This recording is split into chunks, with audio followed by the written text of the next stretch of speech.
동물들처럼 스티븐 어스테드. 성경 속 인물들은 900세가 넘는 인물들이 수두룩하게 나온다. 그런데 왜 현재 인류는 100년도 못 살고 죽을까? 이런 생각들은 다들 해보았을 것이다. 이 책은 인간의 수명과 동물의 수명에 대해 살펴보는 책이다. 저자 스티븐 어스테드는 노화를 진화생물학적으로 분석하는 우리 시대 최고의 생물학자이자 노화학자다. 40년 가까이 동물들의 삶을 연구한 과학자답게 건강하게 오래 사는 동물들의 분석이 이 책에 담겨있다. 20세기 동안의 전 세계 경제 선진국에서는 기대 수명이 30년 정도 늘어났다.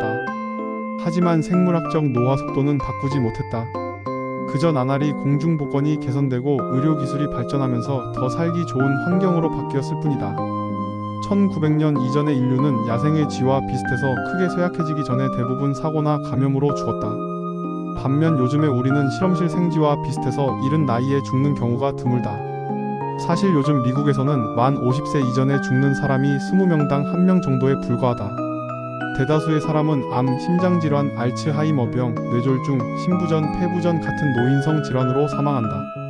설사 이런 치명적인 질병을 피한다고 해도 우리의 만료는 만성 통증, 시력 상실, 청력 상실, 신체 쇠약 등으로 점철되곤 한다. 인간의 수명은 건강 수명보다 더 빠른 속도로 증가했다. 이런 추세가 계속 이어진다면 그 앞에는 사회적 재앙이 기다리고 있다. 질병을 치료하듯 노화 자체를 치료할 방법을 찾아내지 않는다면 병약해진 노인을 돌봐야 하는 부담으로 공중보건 체계가 붕괴할지도 모른다. 이 책에서 다루는 일부 종은 노화를 피해가는 데는 이미 인간보다 더 큰 성공을 거두고 있다. 이런 종이 노화를 피할 수 있는 과학적 접근법으로 우리를 이끌어줄지도 모른다. 일부 종은 외부의 위협과 내부의 위협 모두를 극복하는 데 성공했다. 그들은 오래 사는 데서 그치지 않고 대단히 건강하게 산다. 이런 동물들을 저자는 무드셀라 동물원의 구성원들이라고 부른다. 우리는 이 생물종에 초점을 맞추려고 한다. 이들에게 배울 점이 있을지 모르기 때문이다. 무드셀라는 성경 창세기에서 족장의 자식으로 언급된 사람들 중 가장 오래 산 사람이다. 성경의 주장에 따르면 969년을 살았다고 한다. 저자는 생물종의 장수 판단을 위해 새로운 단위를 만든다. 바로 장수지수라고 하는 것이다. 장수지수의 작동 방식은 다음과 같다. 따찌에서 코끼리에 이르기까지 다양한 체구의 포유류 수백 종의 장수 기록을 모아서 간단하게 계산해보면 각 체구의 포유류가 환경적 위험으로부터 보호받는 조건에서 평균적으로 얼마나 오래 사는지 알 수 있다. 정의에 따라 평균적인 포유류의 체구 기반 수명은 장수지수 1.0이다. 개의 장수지수는 거의 정확하게 1.0이 나온다. 장수라는 관점에서 보면 개는 아주 평균적인 포유류다. 한 종이 같은 체구의 포유류 평균보다 2배 더 오래 산다면 장수지수는 2.0이 된다. 만약 수명이 평균에 비해 절반이라면 장수지수는 0.5다. 생쥐의 장수지수는 0.7 정도다. 새는 얼마나 오래 살 수 있나? 우리가 다른 어떤 동물군보다 조류의 수명에 대해 잘 알게 된 것은 덴마크의 조류학자 한스 크리스티안 모르텐센 덕분이다. 1900년 즈음에 모르텐센은 다양한 종류의 생포용 덫으로 야생 조류를 잡은 다음 다리에 작은 알루미늄 고리를 장착해서 풀어주어 나중에 개체를 확인할 수 있는 시스템을 발명했다. 모르텐센의 발명으로 새의 수명을 기록하기가 상당히 쉬워졌다. 연구에 의하면 야생 조류가 평균적인 사육 포유류보다 3배 정도 오래 사는데, 이것을 달리 말하면 전체적인 야생 조류의 평균 장수지수가 3 정도 나온다는 것이 된다. 새들은 효과가 탁월한 항산화 방어 메커니즘과 신속한 복구 메커니즘을 갖고 있는 것이 틀림없다.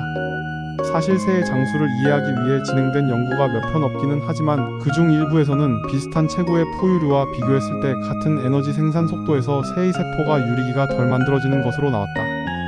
새의 노화 과정에 대한 연구가 조금 있기는 했지만 암 예방법을 연구할 때처럼 대규모로 지속적인 노력을 기울여 본 적은 한 번도 없다. 의학 연구는 여전히 초파리, 생쥐같이 수명이 짧은 실험실 동물 종을 대상으로 하는 연구에 매몰되어 있다. 이런 동물들을 연구해서는 인간의 건강 수명을 연장할 방법에 대해 별로 알아낼 수 있는 것이 없다. 새의 놀랍도록 느린 노화 속도와 평생토록 힘과 지구력을 유지하는 능력에 대해 대규모 연구가 이루어진다면 그 연구비는 분명 가치가 높을 것이다. 책은 조류부터 파충류 그리고 박쥐와 포유류를 거쳐 마지막 인간의 장수를 살펴본다. 2012년 노벨 생리의학상은 피부, 간, 혈구 등 사실상 어떤 유형의 세포라도 줄기세포로 바꿀 수 있는 방법을 발견한 야마나카 시냐에게 돌아갔다.